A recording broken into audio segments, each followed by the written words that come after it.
시간을 갖춰주셔서 저도 대폭 줄여보겠습니다. 네, 10분 이내로 네, 줄여보겠습니다. 네, 스타워치 네, 준비했습니다. 네, 시간이 준비하고 있습니다.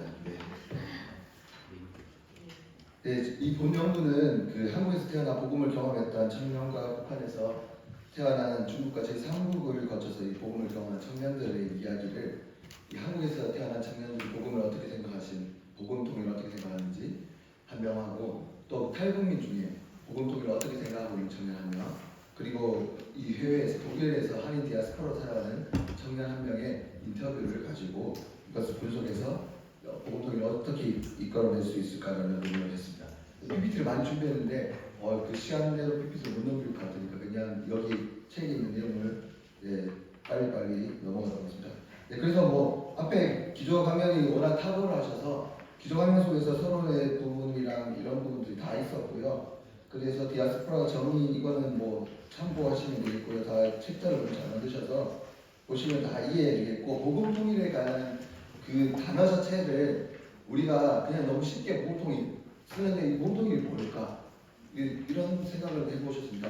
복음 통일이라는 것을 우리 쉽게 그냥 복음 통일하자, 복음 통일하자, 뭐 평화 통일이야, 뭐 보수 통일이나 진보 통일이나 막 이런 거잖아요. 결국에 복음 통일은 복음이잖아요. 하나님의 복음 안에 그것이 성경적인 답이 있으니까 우리가 복음 통일을 말하면 그 에베소서 1장 10절 말씀에 하늘에 있는 것이나 땅에 있는 것이나 모든 것이 그리스도 안에서 통일되게 하려 하심이라는 그 에베소서 1장 10절 말씀과 우리가 에베소서 4장 6절 말씀에 하나님이 만유의 통일, 하나님과 한 분이시니 곧 만유의 아버지시라, 만유 위에 계시고 만유를 통일하시고 만유 가운데 계시도다라는 에베소서 4장 6절 말씀. 결국에 이 통일의 주권자는 하나님이시잖아요. 하나님이 머리 되셔야지만 이 통일을 이끌어갈 것이고, 그러면 우리가 복음 통일이라는 것은 하나님 안에서 이루어질 것이라는 그 기대감을 가지고 우리가 준비를 하면 될 것이라고 생각합니다. 그래서 한국교회가 먼저 복음으로 돌아가야 합니다. 한국교회가 복음을 떠나서 이 종교적인 교회로 서 있는 교회들이 많이 생겼는데 그것이 아니라 복음으로 돌아갈 때 그때 통일의 길이 열리지 않나, 이런 저는 생각이 있습니다. 그러면서 저는 남북 청년들 데리고 그런 마음으로 하나님 앞에 기도했을 때 제가 원 코리아 드림이라는 이 단체를 세우게 된 것도 제가 세우고 싶어 세운 게 아니라, 그렇다면 서울 지역에는 많은 탈북민들도 있고 경기도에도 많이 있는데 3만 3천 명 이상이 들어왔는데 한국에, 근데 부산이나 경남, 경주, 울산 지역에는 그런 단체들이 없더라고요. 그래서 하나님 앞에 기도하는 가운데 그러면 이 부산 쪽에서 이 아시안 회의가 시작되는 그 지점에서부터 통일 운동을 시작하는 것이 어떨까라는 마음을 주셔서 원 코리아 드림을 세우게 됐어요. 그래서 원 코리아 드림은 하나의 코리아를 꿈꾸는 거예요. 그래서 남과 북이 그리스도의 사랑으로 하나 될 수 있는 그 에베소서 1장 10절의 말씀을 기초로 해서 세워진 거고, 하나의 코리아를 꿈꿔서 이 원 코리아 드림 영어로 하니 멋있는데 한글로 써봤어요. 원 코리아 드림을. 그럼 한글로 원 코리아 드림을 썼더니 원 코리아 드림, 드려지는 거더라고요. 그러면 하나님 앞에 이 원 코리아 드림, 하나의 한국을 하나님 앞에 드리는 것들이 하나 올려드리는 것이 우리의 사명이 아닐까. 그럼 하나님 그 하나의 한국을, 남과 북이 하나 된 한국, 복음 통일로 된 한국을 하나님 열방 가운데 사용하시지 않을까, 그런 기대감으로 만들어서 지금 달려가고 있습니다. 그래서 저는 복음 통일을 꿈꾸는 세대들, 다음 세대들을 특별히 청년들을 일으키고 있고요.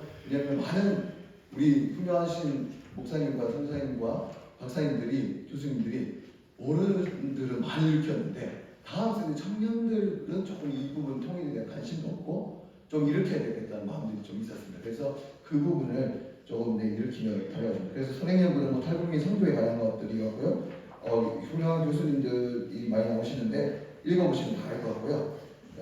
한인 디아스포라 관한 선교에 관한 선행연구 넘어가고 연구 방법론인데, 논문 방법론은 뭐 다 이렇게 잘 아시는 우리 박사님들이 계시니까 설명 안 해도 될 거고, 사회 인구학적 특성 잠깐 보면 60쪽에 남자 30대, 40대 나이를 밝힐 수 없어서 안 밝히고, 대졸이고요. 군무원, 직장인, 건축사.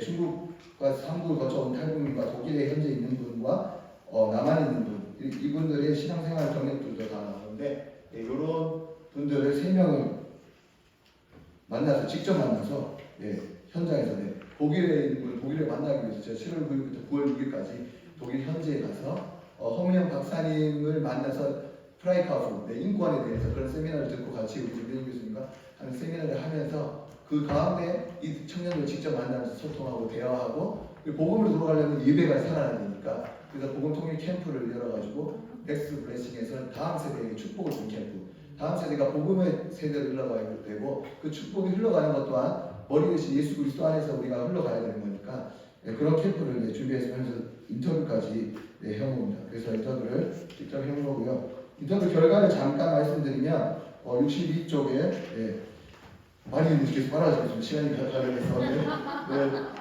이해하시고 62쪽 바라고 있습니다. 영주 참여자 A씨는 이 제2지역에서 태어났는데 이 친구는 이제 한국 사람이에요. 고향은 경상남도 지역의 제2지역이고 민영주 청소년기 청년 시절을 보내면 교회를 다녔는데 이 친구는 뭐 교회 다니고 뭐 복음 안에서 잘 자랐어요. 어려운 난관 없이 잘 자랐는데 이제 시험을 치고 청년들이 살아가야 되니까 공무원 시험 쳤는데 떨어진 거예요. 떨어져서 이제 군무원 시험 쳤대요. 군무원 시험 쳐서 군대에서 군무원 일을 하면서 통일에 대해 생각을 하게 됐습니다. 그래서 안보를 유지하면서 전쟁 없이 평화적으로 통일되는 것이 어떻게 하면 될까? 통일을 위해 70년 이상 대한민국이 정부가 많이 노력했지만 아직 결실을 거두지 못하는 것을 안타까워했고 이 통일은 하나님에 대해 하나님의 방법으로 이루어질 것이라는 생각을 가지고 있더라고요. 그 이 청년이 이 통일에 대해서 청년이 이런 생각을 가지고 있어서 저는 너무 놀랐어요. 그런데 하나님의 방법으로 이루어질 인간의 방법과 수단의 한계가 있다. 하나님의 지혜로 통일을 이루어갈 수 있다. 한국으로 먼저 온 탈북민 3만 명 이상의 사람들과 함께 통일을 이루는 것이 우선순위인 것 같다라고 이 청년이 고백했습니다. 와, 그 너무 놀랐습니다. 왜냐하면 2,500만의 그 탈북 북한에 있는 사람들과 5천만의 남한 사람이 합치면 7,500만이 하나가 되어야 되는데 이 땅에 온 3만 명, 3만 5천 명, 뭐 3만 4천 명 하지만 그 3만 명도 품지 못하는데 이것도 통일일 수 있냐? 그리고 이 친구의 말을 통해서, 청년을 통해서 너무 저는 신선한 충격을 또 받았습니다. 두 번째 사례는, B의 사례는 이분은 북한에서 탈북해서 우리 한국에 전화하신 분인데 S지역에서 태어나고요.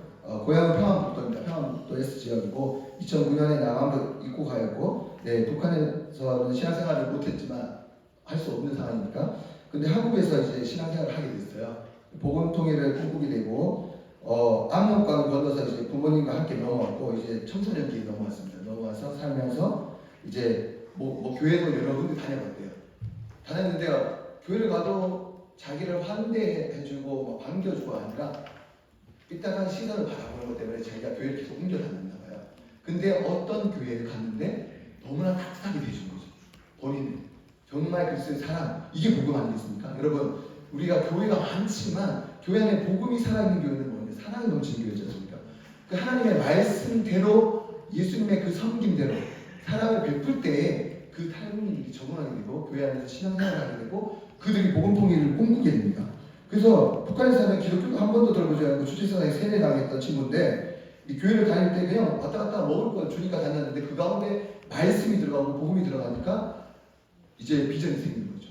그래서 이 친구는 어떤 비전이 생기냐면 복음을 들고 내가 북한 땅에 들어가서 하나님의 복음을 북한의 문이 열리기만 하면은 북한 땅에 들어서 전 지역에 가서 복음을 전하고 싶다. 고향 사람들과 맛있는 음식도 먹고 정말 평화적으로 복음 통일을 꿈꾸고 또 아까 전에 우리 교수님 임원만 교수님 말씀하실 때 유라시아 횡단 열차 있잖아요. 그것도 지금 꿈꾸고 있더라고요. 그래서 러시아도 가고 싶고 유럽도 가고 싶고 본인은 빨리 복음 통일이 돼서 정말 전 세계를 기차 타면서 다니면서 복음도 전하고 싶다. 이렇게 B의 사례가 주어졌습니다. 세 번째 C의 사례는 이 S지역에서 태어나서 이 경기도 S지역에서 태어났고 유럽 선교에서 유럽 선교를 꿈꾸고 통일 선교를 꿈꾸고 독일에서 현장에서 건축을 배웠습니다. 건축을 배워서 살아가고 있는데 건축을 배우면서 이 건축의 기술을 가지고 북한의 문이 열리면 학교와 병원과 교회의 건물을 지어주고 싶다는 꿈을 가지고 있습니다. 그래서 이 북한의 문이 열리기만 하면 북한 땅에 자기가 가진 달란트를 가지고 건축의 기술을 가지고 실제적으로 남과 북의 청년들과 디아스포라 청년들이 하나 되어서 한 가지 통일, 복음 통일을 꿈꾸면서 함께 달려가자. 이 세 명의 결론이 논의합니다. 연구 참여자 ABC 연구 결과를 요약하면 ABC 모두가 한국과 해외에서 교회를 통하여 신앙생활을 하게 됐고 하나님에 대한 존재를 알게 되었습니다. 각자가 처한 상황은 모두 달랐지만 어려운 상황 가운데서도 하나님에 대한 존재를 인식하고 하나님 앞에 엎드려 기도할 수 있었고 통일에 대한 생각도 인간의 힘으로 이루어진 것이 아니라 신적인 개입이 필요하고 그 하나님의 도우심이 필요하다는 것을 고백했습니다. 그래서 복음 통일을 고백하는 청년들이었고, 이 청년들이 함께 연대해서 연합해서 가야 된다. 통일은 남한 청년, 북한 청년 따로 가는 게 아니라 디아스포라 청년 따로 가는 게 아니라 남북 청년 디아스포라가 가야 되고, 그 청년들뿐만 아니라 모든 세대의 복음을 생각하는 그리스도인들이 함께 가야 되는 거죠. 한국교회가 중보 기도자들이 함께 가야 되고 예배적으로 가야 됩니다. 그래서 제가 저는 이렇게 사역을 예배 사역과 중보 기도 사역을 많이 하면서 느꼈던 게 뭐냐면, 결국 주빌리 통일국기도에 저 사무 총장님 오셨지만 정말 통일국기도 목요일마다 저도 부산에서 계속 기도를 갔었고, 부산에 처음 시작할 때 그 주빌리 기도의 반주자가 저희 와이프였습니다. 그래서 같이 저는 예배에 마음을 늘 가지고 있고 함께, 그러면서 결국에는 와이프는 지금 이하여대 북한학과에 공부를 또 하고 있습니다. 제가 수시 맞았는데 하나님 공부에 대한 북한을 계속 마음 주셔서 저는 기독교 안에서 복음을 준비하고 이대에서 북한학과에서 또 북한을 또 준비하는 마음 주셔가지고 지금 공부를 하고 있는 중입니다. 그래서 저희 가정에 계속해서 통일에 대해 말씀하시고, 일반적인 교회에서 목회를 편안하게 하고 싶었지만 하나님 방향을 바꾸셨습니다.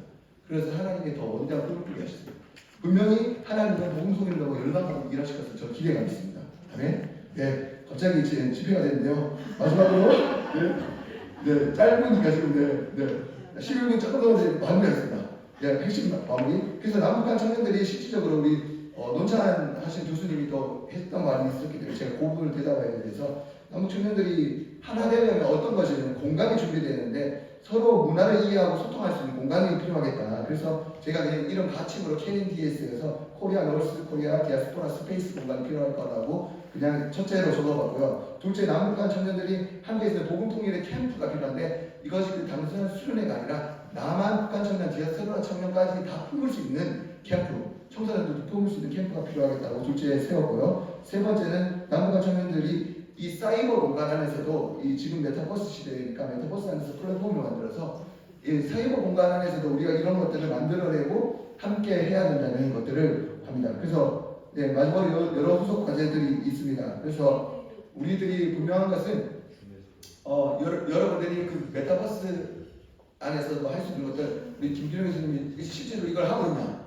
물었을 때 제가 지금 하고 있는 거는 온코리아 드림이나 선교회가 이제 그 부산에 있는 만화방 교회라는 그 만화를 주는 어떤 목사님 공간을 대여해 주셔서 그 편안하게 탈북민이 올 수 있도록 만화를 보여주고, 그 친구들이 그냥 편하게 먹을 거를 주면서 같이 이야기하면서 그런 자연스럽게 복음은 나중에 편안한 공간을 만들어내고 있고요. 그렇게 하고 지금 서울에 있는 넥스 스테이션으로 다음역이라고 있는데, 거기 있는 선교사님과 그 단체와 탈북민 청년들과 남한 청년들이 지금 있는 단체가 연합해서 부산에 있는 청년들을 서울로 같이 데리고 오고, 그 친구들을 또 DMZ로 가서 연합해서 DMZ 기도회를 하면서 이제 또 통일과 열방을 꿈꾸을 수 있도록 지금 준비시키고 있습니다. 네, 그래서 복음 선교가 세계로 함께 나갈 수 있는 여러분들 만나서 대단히 감사합니다. 네, 이상으로 마치겠습니다.